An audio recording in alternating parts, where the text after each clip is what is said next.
میرے بیٹے تم اپنا کام مکمل کر چکے ہو، ویسے بھی اب تمہیں یہاں نہیں رکنا چاہیے۔ بھارتی فوج کے آدمی چپے چپے پر شکاری کتوں کی طرح تمہاری بو سونگتے پھر رہے ہیں۔ انہیں 2 سپاہیوں کی لاشیں بھی مل گئی ہیں جنہیں تم لوگوں نے سڑک کے اوپر جھاڑیوں پر ہلاک کیا تھا۔ ان کو یقین ہے کہ پاکستانی کمانڈو کا ایک ساتھی اسی جگہ کہیں چھپا ہوا ہے۔ سارے راستے انہوں نے بلاک کر دیے ہیں، پھر بھی میں تمہیں یہاں سے کسی نہ کسی طرح نکال دوں گا۔ میں سوچ رہا تھا کہ ایک بار پھر اپنی تامل زبان کی مہارت کے علم اور ہندو دیو مالا سے گہری واقفیت اور ویدوں کے اشلوکوں کے آزمانے کا وقت آ گیا تھا۔ یہ وہ کام تھا جو کوئی دوسرا کمانڈو نہیں کر سکتا تھا۔ میں نے غفارے سے پوچھا، غفارے کیا تم مجھے یہاں کچھ چیزیں لا کر دے سکتے ہو؟ وہ بولا، کون سی چیزیں؟ غفارے نے قدرے تعجب سے پوچھا۔ میں نے جب اسے بتایا کہ مجھے گیروے رنگ کی کھدر کی ایک لمبی چادر، منکوں کی 2 مالائیں، ایک ترشول، ایک ٹائر سول کے اوپر ڈھکی ہوئی موٹی چپل اور تھوڑا سا پانی میں گھلا ہوا کیسر چاہیے، تو وہ حیرانی سے میری صورت تکنے لگا۔ تم ان چیزوں کو لے کر کیا کرو گے؟ یہ میں تمہیں بعد میں بتاؤں گا، پہلے یہ بتاؤ کہ کیا یہ چیزیں تم مجھے مہیا کر سکتے ہو؟ غفارہ بولا، گیروا کھدر تو جتنا چاہو گے مل جائے گا۔ سادھوؤں والی مالائیں ساتھ والے قصبے کے بازار ہی سے مل سکیں گی، کیونکہ وہاں ایک مشہور مندر ہے اور اسی بازار میں مالائیں بکتی ہیں۔ باقی رہی بات ترشول، میں نے اس بازار میں کہیں بھی نہیں دیکھی۔ کیسر تو ہمارے گھر میں ہی ہے۔ چپل کا بھی بندوبست ہو جائے گا، لیکن تم سادھو بنو گے؟ میں نے کہا ہاں۔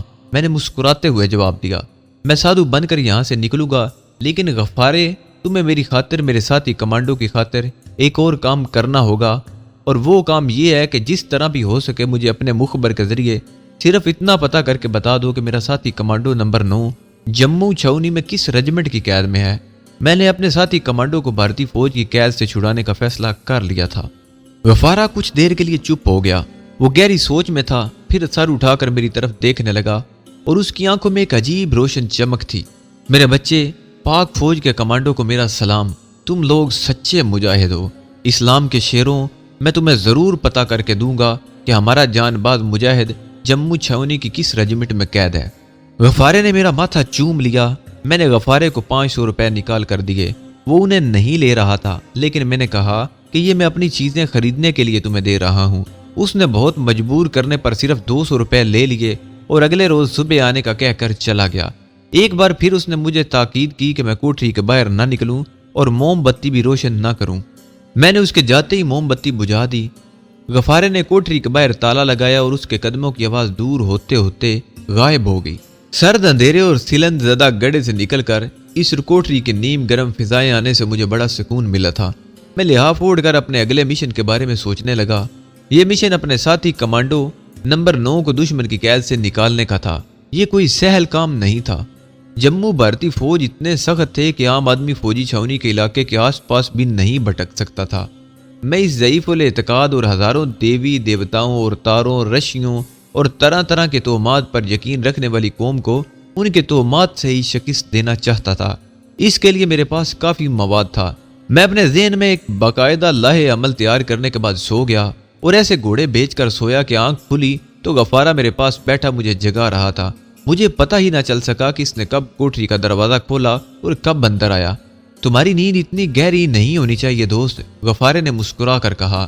وہ میرے لیے کیتلی میں چائے اور خالص مکھن میں پکی ہوئی مکئی کی میٹھی روٹی لایا تھا، جو میں نے بڑے مزے سے کھائی۔ وہ کہنے لگا، تمہاری چیزیں خریدنے میں آج ہی 7 والے قصبے میں جا رہا ہوں، شام تک واپس آ جاؤں گا۔ اب دن کا وقت ہے، اس لیے تمہیں اس کوٹری کے بجائے واپس زمین دوست تہ خانے میں جا کر چھپنا ہوگا۔ یہاں دن میں کسی وقت بھی بھارتی گشتی پارٹی آ سکتی ہے۔ اگرچہ گڑھے کا نام سن کر میرے رونگٹے کھڑے ہو گئے تھے، لیکن اس کے سوائے کوئی چارہ بھی تو نہ تھا۔ غفارہ میرے لیے دوپہر کے واسطے بھی روٹی اور فلاس میں پانی بھر کر لے آیا تھا۔ ناشتہ کرانے کے بعد اس نے باہر جا کر باغ کے ماحول کا جائزہ لیا اور پھر مجھے کوٹری سے نکال کر ایک بار پھر اسی سرد تاریک گڑھے میں بند کر دیا۔ اس بار وہ مجھے اپنے باغ کے کچھ سیب بھی توڑ کر دے گیا تھا۔ یوں سمجھ لے کہ بڑی مشکل سے میں نے اس گڑھے میں دن گزارا۔ شام کے وقت غفارہ واپس آیا۔ جب وہ مجھے گڑھے سے نکال کر کوٹری میں لایا تو میں نے موم بتی کی روشنی میں ایک وہاں گٹھری پڑی دیکھی۔ اس میں تمہاری چیزیں ہیں اور ترشول مجھے نہیں مل سکی۔ اس نے گٹھری کھولی۔ اس میں گیروے رنگ کے دیہات میں بنے ہوئے موٹے کھدر کا لمبا کرتا اور بڑی چادر، کالے منکوں کی 4 مالائیں اور ایک موٹی سی کشمیری چپل تھی۔ اس نے مجھے 30 روپے واپس کیے میں نے جیب سے 100 کے مزید 4 نوٹ نکال کر اس کے پاؤں پر رکھ دیا اور کہا، میں جس بیس میں یہاں سے نکلوں گا اس کے لیے مجھے روپوں کی ضرورت نہیں ہے۔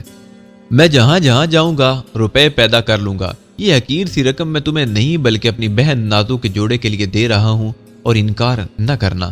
غفارہ چپ ہو گیا۔ ترشول کے لیے میں نے مزید اصرار نہ کیا۔ اب میرے پاس انڈین کرنسی کے 10 روپے کے 7 نوٹ تھے۔ سدھا رگنی کا دیا ہوا سانپ کا منکا، ایک چاقو اور ہینڈ گرنیڈ تھے۔ میں نے سوائے سانپ کے منکے اور 70 روپوں کے باقی سب کچھ غفارے کو دے دیا کہ وہ اسے کسی گڑھے میں دفن کر دے۔ ایک پڑیا میں ڈال کر وہ میرے لیے زعفران یعنی کیسر بھی لایا تھا۔ غفارے نے مجھے بتایا کہ اس نے اپنے مخبر کو تاکید کر دی ہے کہ وہ جیسے بھی ہو سکے یہ معلوم کرنے کی کوشش کرے کہ کمانڈو نمبر 9 کو جموں چھاونی میں کس مقام پر کس رجمنٹ کی تحویل میں دیا گیا ہے۔ جب تک مجھے یہ معلومات حاصل نہیں ہو جاتی میں وہاں سے نہیں جا سکتا تھا۔ غفارہ مجھے تہہ خانے میں بند کر کے چلا گیا۔ اب ایسے ہوتا کہ دن کو مجھے غفارہ گڑھے میں بند کر دیتا اور رات کو نکال کر کوٹری میں سلا کر چلا جاتا۔ اس کے مخبر کو ابھی تک میرے ساتھی کمانڈو کا کچھ سراغ نہیں مل سکا تھا۔ چوتھے روز رات کو غفارہ مجھے گڑھے سے نکالنے آیا تو اس نے مجھے یہ خوشخبری سنائی کہ میرے کمانڈو ساتھی کا کچھ سراغ مل گیا ہے۔ میرے مخبر کو صرف اتنا معلوم ہو سکا ہے کہ کمانڈو نمبر 9 کو جموں چھاونی کے Indian air force headquarter کے دفتر میں رکھا گیا ہے اور کوئی ونگ کمانڈر بٹناگر ہے جو اس سے پوچھ گچھ کر رہا ہے۔ غفارے کو مخبر کے اس ونگ کمانڈر کا نام معلوم نہیں ہو سکا، لیکن میرے لیے اتنی معلومات ہی کافی تھی۔ میں نے غفارے کو بتایا کہ میں وشنو دیوی یعنی جموں کی ماتا شیرا والی کے بھگت کے بیس میں وہاں سے نکلوں گا۔ غفارہ کہنے لگا، اس حالت میں تو میں تمہارے ساتھ 2 قدم بھی نہیں چل سکوں گا۔ لوگوں کو خواہ مخواہ شک ہوگا میں ایک سادھو کے ساتھ کہاں جا رہا ہوں اور ہمارے گاؤں میں بھارتی فوج کے جاسوس ہوشیار ہو جائیں گے۔ میں نے کہا، تمہیں میرے ساتھ جانے کی اب ضرورت نہیں ہوگی، سب کچھ میں خود سنبھال لوں گا۔ تم مجھے صرف اتنا بتا دو کہ یہاں لاریوں کا وہ اڈا کہاں ہے جہاں سے جموں توی کو لاری جاتی ہے۔ غفارہ کہنے لگا، یہاں اتر کر نیچے ہمارا گاؤں ہے۔ گاؤں کے عقب میں ایک پگڈنڈی آگے قصبے میں لوکیش کو جاتی ہے۔ اس قصبے سے ایک پہاڑی راستہ آگے ایک بڑے قصبے نگر پوری تک جاتا ہے۔ نگر پوری میں لاریوں کا اڈا ہے جہاں سے گلمرگ، ٹن مرگ اور جموں توی کو لاریاں اور بسیں جاتی ہیں۔ میں نے سارا نقشہ ذہن میں اچھی طرح بٹھا لیا۔ غفارہ بھائی، میں آج منہ اندھیرے یہاں سے نکل جاؤں گا۔ کیا تم بتا سکتے ہو کہ اس سارے علاقے میں بھارتی جاسوس کہاں کہاں ہو سکتے ہیں؟ غفارہ بولا، یہ میں کچھ نہیں کہہ سکتا۔ تم یوں سمجھ لو کہ وہ تمہیں ہر جگہ کہیں بھی مل سکتے ہیں، تمہیں دیکھ سکتے ہیں اور تمہارا پیچھا بھی کر سکتے ہیں۔ خاص طور پر لاریوں کے اڈوں پر تو وہ پاکستانی کمانڈو کی تلاش میں مکھیوں کی طرح بن بناتے پھرتے ہیں۔ میں نے کہا، مولا کریم میرا رکھوالا ہے، مجھے ہر حالت میں اپنے اس مشن کو کامیاب کرنا ہے اور اپنے ساتھی کو اگر وہ شہید نہیں ہو گیا تو دشمن کی قید سے نکال کر پاکستان کی سرحد پار کروانی ہے۔ غفارہ میرے لیے دعا اور نیک تمناؤں کا اظہار کرتے ہوئے بولا، لیکن رات کو تم گڑھے میں ہی گزارو گے، اس کوٹری میں رہنا خطرے سے خالی نہیں ہے۔ آج مجھے خطرہ سا لگ رہا ہے، میرا مشن میرے سامنے واضح ہو گیا ہے غفارے، اب میں گڑھا تو کیا قبر کے اندر بھی رات گزار سکتا ہوں، اور تم ایسا کرنا کہ صبح ذرا جلدی آ جانا۔ میں نے مسکراتے ہوئے اسے کہا، میں پو پھٹتے ہی آ جاؤں گا۔ غفارہ اس رات مجھے گڑھے میں اتار کر واپس چلا گیا۔ ساری رات مجھے مچھر کاٹتے رہے اور میں اپنے مشن کے بارے میں تفصیل سے غور کرتا رہا۔ اس غور و فکر میں نیند آ گئی، آنکھ کھلی تو پو پھٹ رہی تھی اور غفارہ اوپر سے تختہ ہٹائے مجھے آہستہ آہستہ آوازیں دے رہا تھا۔ میں گڑھے سے نکل آیا۔ کوٹری میں پہنچ کر میں نے منہ ہاتھ دھویا۔ آج غفارہ میرے لیے گجریلا سبز چائے لایا تھا۔ ہم دونوں نے مل کر ناشتہ کیا، چائے پی، پھر میں نے اسے پیالی میں زعفران گھولنے کو کہا اور خود کپڑے تبدیل کرنے لگا۔ میں نے گروے رنگ کی چادر دھوتی کی طرح پہن کر اوپر سے لمبا کرتا زیب تن کیا، گلے میں منکوں کی مالائیں ڈالی، ایک مالا ہاتھ میں پکڑ لی، پیالے میں گھلے ہوئے زعفران میں انگلی ڈبو کر اپنے ماتھے پر چندرا یعنی وشنو دیوی کے تلک کی لکیریں ڈالیں اور پاؤں میں چپل پہن لی اور جیب میں سام کا منکا اور 70 روپے سنبھال کر رکھ لیے۔ اس کے علاوہ میرے پاس جو کچھ بھی تھا وہ میرے دماغ میں محفوظ تھا۔ میں نے غفارے کا ہاتھ تھام کر کہا، تمہارا سلوک اور میزبانی میں کبھی نہیں بھولوں گا۔ غفارے کی آواز بھی جذباتی ہو گئی، کہنے لگا، میرے بچے، یہ تو میں نے اپنا دینی فرض ادا کیا ہے۔ ہم تو اس دن کا انتظار کر رہے ہیں جب کشمیر کی ہر عمارت، ہر چھاونی پر پاکستان کا پرچم لہرا رہا ہوگا، انشاءاللہ۔ میں نے غفارے کا ہاتھ دباتے ہوئے کہا۔ غفارہ مجھ سے بغل گیر ہو گیا، شدت سے اس کا بدن کانپ رہا تھا۔ جب وہ مجھ سے آخری بار ہاتھ ملانے لگا تو میں نے اس کی آنکھوں میں آنسو تیرتے دیکھے۔ اس نے دروازہ تھوڑا سا کھول دیا۔ میرے بچے، خدا تمہارا حامی و ناصر ہو، میں تمہارے لیے 5 وقت کی نماز پڑھ کر دعا کروں گا۔ پاکستان جا کر وہاں بھائیوں سے کہنا کہ کشمیر جاگ رہا ہے۔ وہ ایک بار پھر مجھ سے بغل گیر ہوا۔ وہ بہت جذباتی ہو رہا تھا۔ وہ کوٹری میں رہا اور میں اللہ کا نام لے کر باہر نکل گیا۔ دھوپ خوب چمک رہی تھی، موسم بہت خوشگوار تھا۔ میں ڈھلان اترا تو غفارے کے چھوٹے سے گاؤں کی چھتیں نظر آنے لگیں۔ کئی چھتوں پر سرخ سرخ مرچیں سکھانے کو ڈال دی گئی تھی۔ آس پاس وادی میں سکوت چھایا ہوا تھا۔ میں غفارے کی ہدایت پر عمل کرتے ہوئے گاؤں میں داخل ہوئے بغیر اسی کے عقب سے ہو کر نکل گیا۔ ایک پگڈنڈی پہاڑی ڈھلان پر نیچے جا رہی تھی۔ کہیں کہیں چیڑ اور چنار کے درخت اگے ہوئے تھے۔ میں بڑے اعتماد کے ساتھ قدم بڑھاتا جا رہا تھا۔ ماتھے پر تلک لگا تھا، ہاتھ میں وشنو ماتا کی مالا تھی۔ میری شیو بڑھ آئی تھی۔ سوچا تھا کہ بڑے قصبے نگر پوری میں جا کر داڑھی مونچھ اور سر منڈواؤں گا۔ بظاہر میں وشنو ماتا کا بھکت کے بیس میں تھا، لیکن اندر سے میں پوری طرح چوکنا تھا اور تیز گہری نظروں سے ارد گرد کے ماحول کا پوری طرح جائزہ لیتا جا رہا تھا۔ میں دل میں یہ فیصلہ کر کے نکلا تھا کہ میرا انداز جارحانہ ہوگا، عاجزانہ نہیں ہوگا۔ اس سے پہلے کہ دوسرا میرے بارے میں کسی قسم کے شک و شبے میں پڑے، میں اپنے جلالی طرز کلام سے اس کی ضعیف الاعتقادی پر بھرپور حملہ کر دوں گا۔ مجھے خوب معلوم تھا کہ ہندو لوگ جلالی سادھوؤں سے بہت گھبراتے ہیں اور ان کے شراب یعنی بد دعا سے تو ان کی جان ہی نکل جاتی ہے۔ میرا صرف ڈاکٹری معائنہ ہی مجھے مسلمان ثابت کر سکتا تھا، مگر میں نے عزم کر رکھا تھا کہ وہ وقت ہی نہیں آنے دوں گا۔ مجھے اس حقیقت کا بھی علم تھا کہ جنوبی ہند، خاص طور پر تامل ناڈو میں وشنو بھگوان کے پجاریوں کی تعداد لاکھوں سے بھی تجاوز کرتی ہے، اور وہاں سے لوگ وشنو بھگت شیرا والی وشنو ماتا دیوی کے درشنوں کو اکثر جموں آتے رہتے ہیں۔ پہاڑی پگڈنڈی نے مجھے اس چھوٹی سی کچی سڑک پر پہنچا دیا جو چھوٹے قصبے کے بیچوں بیچ سے گزرتی تھی۔ یہاں ہندوؤں اور مسلمانوں کی چھوٹی چھوٹی دیہاتی دکانیں تھیں۔ میں آن بان سے گردن اٹھائے بازار میں سے گزر گیا۔ لوگوں نے میری طرف کوئی توجہ نہ دی کیونکہ وشنو دیوی کے بھگت کشمیر میں اکثر پھرتے رہتے تھے۔ آگے نگر پوری کا بڑا قصبہ تھا۔ یہ قصبہ کافی پھیلا ہوا تھا۔ پہاڑی ڈھلانوں پر اوپر نیچے کتنے ہی مکان بنے ہوئے تھے، سیڑھیوں کی طرح کے بے شمار کھیت جن میں چیری اور مکئی کی فصل کھڑی تھی۔ بازاروں میں بڑی رونق تھی۔ 2 مسجدوں کے گنبد اور ایک مندر کا کلش دھوپ میں چمک رہا تھا۔ حجام کی دکان کو دیکھ کر میں اندر داخل ہو گیا۔ ایک کشمیری مسلمان گاہک کی شیو بنا رہا تھا۔ اس نے مجھے ہندو سادھو سمجھ کر کوئی اہمیت نہ دی اور اپنے گاہک کی شیو بناتا رہا۔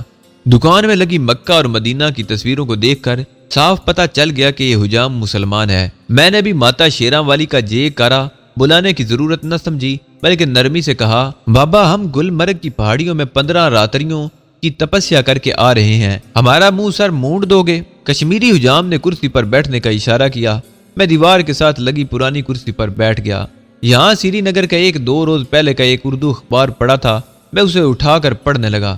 باہر کے صفحے پر ہی ایک 3 کالمی خبر چھپی تھی جس میں لکھا تھا کہ چھاونی کے پل کو تباہ کرنے والے تخریب کاروں کی تلاش سرگرمی سے جاری ہے۔ اس اخبار نے پاکستانی کمانڈو کی جگہ تخریب کار لکھا تھا۔ شاید یہ کسی مسلمان کشمیری کا اخبار تھا۔ گاہک شیو بنوا کر چلا گیا تو دکاندار نے مجھے کرسی پر بیٹھنے کا اشارہ کیا۔ میں جان بوجھ کر اس سے کوئی بات نہیں کر رہا تھا۔ وہ بھی چپ تھا۔ میرا منہ سر موڑنے کے بعد اس نے 2 روپے طلب کیے۔ میں نے اسے 5 روپے دے کر کہا، یہ لو بابا، وشنو بھگت تم سے خوش ہوئے ہیں۔ مسلمان حجام نے 3 روپے میری طرف پھینک کر کہا، مجھے صرف اپنی مزدوری چاہیے۔ میں دل میں بہت خوش ہوا کہ کشمیر کے بیٹوں کی خودداری اور ضمیر ابھی زندہ ہے۔ میں نے مسکرا کر 3 روپے اٹھا لیے اور دکان سے نکل کر لاریوں کے اڈے کی طرف آ گیا۔ دور ہی سے لاریوں اور بسوں کے ہارن کی آوازیں مجھے اپنی طرف بلا رہی تھی۔ بازار میں اڈے کے پاس مجھے ایک ہندو کی دکان نظر آئی۔ یہاں کپڑا، صابن، تیل اور تھیلے وغیرہ بکتے تھے۔ کچھ تھیلے باہر بھی لٹک رہے تھے۔ میں ایک کپڑے کا تھیلا خریدنا چاہتا تھا۔ ہندو دکاندار کے ماتھے پر بھی چندرا یعنی وشنو دیوی کا تلک لگا تھا۔ مجھے دیکھ کر اس نے ہاتھ باندھ لیے، پدھاریے مہاراج، کیا سیوا کروں آپ کی؟ میں نے اس پر ایک جلالی نظر ڈالی اور گور کے پھولدار تھیلے کی طرف اشارہ کر کے روبدار آواز میں کہا، اسے اتار دو لالا، وشنو ماتا کے لیے اس میں سیتا پھل لے جائیں گے۔ ہندو ڈوگرے نے جٹ سے تھیلا اتار کر مجھے پیش کر دیا اور ہاتھ باندھ کر بولا، کوئی اور حکم مہاراج؟ تھیلا کاندھے سے لٹکا کر میں نے جے ماتا شیراں والی کا نعرہ لگایا اور آگے چل دیا۔ لاریوں کے اڈے پر زیادہ رش نہیں تھا کیونکہ سردیوں کا موسم شروع ہونے کے باعث پہاڑوں پر آنے والے مسافروں کا سلسلہ رک گیا تھا اور جو گرمیوں میں آئے تھے وہ جا چکے تھے۔ ایک بس گلمرگ جانے کو تیار کھڑی تھی۔ میں نے ٹکٹ والے بابو سے پوچھا، جموں توی کو بس کب جائے گی؟ اس نے ٹین کے ایک چھپر تلے کھڑی ایک پرانی بس کی طرف اشارہ کیا جس میں 6-7 مسافر پہلے ہی بیٹھے تھے۔ میں جموں شہر کا ایک ٹکٹ خریدنے لگا تو ٹکٹ بابو نے کہا مہاراج آپ ایسے ہی بیٹھ جائیں، آپ سے ٹکٹ لے کر کیا کریں گے؟ میں بغیر ٹکٹ سفر نہیں کرنا چاہتا تھا، اس لیے ہنس کر کہا ماتا وشنو کا بھگت ہوں، مجھے وشنو پیسے دے دیا کرتی ہے۔ بس میں آ کر بیٹھا تو کسی مسافر نے میری طرف زیادہ دھیان نہ دیا۔ ماتا وشنو کے بھگت اس علاقے میں پھرا ہی کرتے تھے، میں بھی یہی چاہتا تھا کہ میری طرف کوئی توجہ نہ دے۔ بس کی کھڑکی کے پاس بیٹھ کر ہاتھ میں مالا کو پھیرتے ہوئے میں نے گہری نگاہ باہر ڈالی۔ لاری اڈے پر چائے کے ہوٹل کے باہر لکڑی کے بینچوں پر کچھ مسافر بیٹھے بھوجن کر رہے تھے اور ایک کشمیری زمین پر بیٹھا چائے پی رہا تھا۔ دو پولیس کے سپاہی آہستہ آہستہ چلتے اڈے کے سامنے والی دکانوں کی طرف جا رہے تھے۔ میری آنکھیں کسی CID والے کو تلاش کر رہی تھی مگر وہاں کوئی CID والا نظر نہ آیا۔ بس میں کچھ اور مسافر سوار ہو گئے، ان میں 2-4 ڈوگرا عورتیں بھی تھیں۔ میں چپ چاپ بیٹھا مالا جاپ کرتا رہا۔ سکھ ڈرائیور اپنی پگڑی ٹھیک کرتا اگلی سیٹ پر آ کر بیٹھتا ہوا کلینر سے چلنے کا پوچھا۔ اتنے میں اچانک ایک طرف سے 3 بھارتی ملٹری پولیس کے آدمی نکل آئے۔ میرے دل کی دھڑکن ذرا سی تیز ہوئی لیکن پھر فوراً ہی سنبھل کر بیٹھ گیا۔ ان بھارتی فوجیوں میں 2 سکھ اور ایک ہندو ڈوگرا تھا۔ ڈوگرا ہندو میرے پیچھے کھڑا رہا اور دونوں سکھ فوجی بس میں آ گئے اور ایک مسافر سے پوچھ گچھ کرنے لگے کہ وہ کہاں سے آئے ہیں اور کہاں جا رہے ہیں۔ میری باری آئی تو سکھ فوجی مجھے گھور کر دیکھتے ہوئے بولا مہاراج کدھر سے آئے ہو؟ میں نے مالا والا ہاتھ اوپر اٹھا کر پہاڑوں کی طرف اشارہ کیا۔ اوپر شیو راتری کے ٹیلے پر تپسیا کر کے آ رہے ہیں بچہ، اور توی میں 8ویں گرو بادشاہ کے گردوارے جا کر اشنان کریں گے۔ جموں میں نے اس گردوارے کا نام سن رکھا تھا۔ سکھ نے 8ویں گرو بادشاہ کا نام سنا تو دوسرے مسافروں کی طرف متوجہ ہو گیا۔ میں نے اس سکھ فوجی کو وہیں مارا تھا جہاں وہ مر سکتا تھا۔ اس کے بعد اس نے مجھ سے کچھ نہ پوچھا۔ جب دونوں فوجی بس سے اتر گئے تو بس چل پڑی اور میں نے دل میں خدا کا شکر ادا کیا۔ جموں پہنچنے کے بعد مجھے ایک آدمی سے بہرحال بچ کر رہنا تھا اور وہ تھا CID والا، وہ دبلا پتلا ہندو جس نے باغ جوگیاں والے تک میرا پیچھا کیا تھا اور شاید اسی نے آگے پاک کمانڈو پارٹی کی آمد کی مخبری بھی کی تھی۔ مجھے یقین تھا کہ اگر میں اسے نظر آ گیا تو وہ مجھے گرفتار کروا دے گا۔ میرا حلیہ بھی وہی تھا جس حلیے میں جموں سے آگے اپنے ٹارگٹ کی طرف روانہ ہوا تھا، اور اب اس خطرناک آدمی کو اگلی دنیا میں پہنچانے کے علاوہ دوسرا کوئی علاج میرے پاس نہ تھا۔ بس پہاڑی چڑھائی چڑھتے ہوئے سست رفتاری سے چل رہی تھی۔ بس نے 1 گھنٹے میں ایک بہت بڑے پہاڑ کا چکر کاٹا اور ایک جگہ رک گئی۔ یہاں مسافروں نے اتر کر چائے پی۔ جن کو چکر آ رہے تھے وہ سر پکڑ کر زمین پر بیٹھ گئے اور کلینر بس میں ٹھنڈا پانی ڈالنے لگا، لیکن میں بس میں ہی بیٹھا رہا۔ آدھے گھنٹے بعد بس دوبارہ اپنے سفر پر روانہ ہو گئی۔ رات کے 8 بجے ہماری بس جموں شہر میں داخل ہوئی۔ لاری اڈے پر کافی رونق تھی کیونکہ کچھ دیر بعد یہاں سے ایک بس پٹھان کوٹ کو جانے والی تھی اور مسافر جمع ہو رہے تھے۔ میرا ٹارگٹ باغ جوگیاں والا کا ایجنٹ سادھو ماتا داس تھا۔ جموں شہر کی سڑکوں سے تھوڑی بہت واقفیت تو ہو چکی تھی لیکن اندھیرا ہو جانے کی وجہ سے خدشہ تھا کہ میں کہیں بھٹک نہ جاؤں۔ چنانچہ میں نے ایک سائیکل رکشہ لے لیا اور اسے باغ جوگیاں والی کی طرف چلنے کو کہا۔ باغ سے تھوڑی دور میں رکشے سے اتر گیا۔ جھونپڑی میں لیمپ کی دھیمی روشنی ماتا داس کی موجودگی کا پتہ دے رہی تھی۔ میں نے جھونپڑی کے باہر کھڑے ہو کر جے ماتا شیراں والی کا نعرہ بلند لگایا تو جھونپڑی کے دروازے پر پڑا ٹاٹ ایک طرف ہٹ گیا اور ماتا داس کمبل اوڑے باہر نکل کر مجھے پہچانتے ہوئے بولا اندر آ جاؤ۔ اندر داخل ہو کر ماتا داس مجھے لال لال آنکھوں سے دیکھتے ہوئے دوبارہ بولا تمہیں کسی نے دیکھا تو نہیں؟ میں کچھ کہہ نہیں سکتا۔ تمہارے مشن کی کامیابی کی مجھے رپورٹ مل گئی تھی، اب تم یہاں میرے پاس کیا لینے آئے ہو؟ تمہارے اس طرح کھلے بندوں بے مقصد آنے سے میرا مشن خطرے میں پڑ سکتا ہے۔ ہمارا ایک کمانڈو شہید ہو گیا اور دوسرا کمانڈو نمبر 9 دشمن کی قید میں یہاں ایئر فورس کی تحویل میں ہے اور میں اسے یہاں سے نکال کر پاکستان کی سرحد پار کروانا چاہتا ہوں۔ ماتا داس ایجنٹ نے کسی قدر ناراضگی سے کہا یہ تمہارے مشن میں شامل نہیں ہے۔ میں نے فوراً کہا یہ میں رضاکارانہ طور پر کرنا چاہتا ہوں۔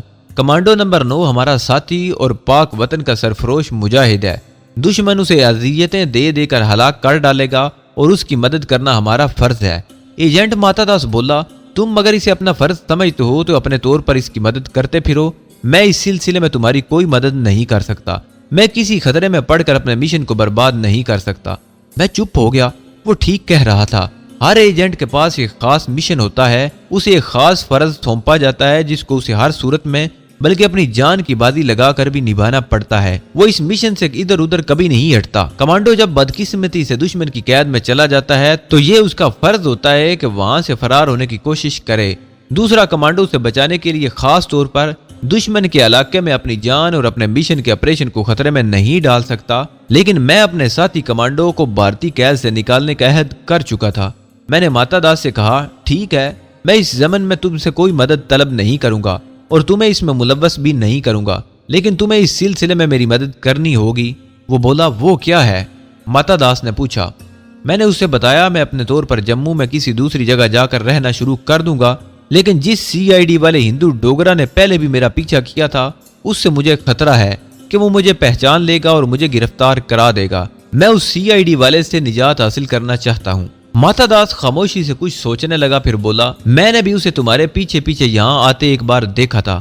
مجھ پر وہ اس لیے ہاتھ نہیں ڈال سکا کہ میں نے یہاں کے بڑے بڑے فوجی افسروں کو، ضعیف العقیدہ ہندو عورتوں کو اپنے دام میں پھنسا رکھا ہے۔ میں نے جلدی سے کہا کہ میں چاہتا ہوں کہ اب وہ اگر یہاں آئے تو تم اسے ختم کر دو۔ ماتا داس ایجنٹ ہاتھ ہلا کر بولا، یہ میرے مشن میں شامل نہیں، یہ کام تمہیں خود کرنا پڑے گا۔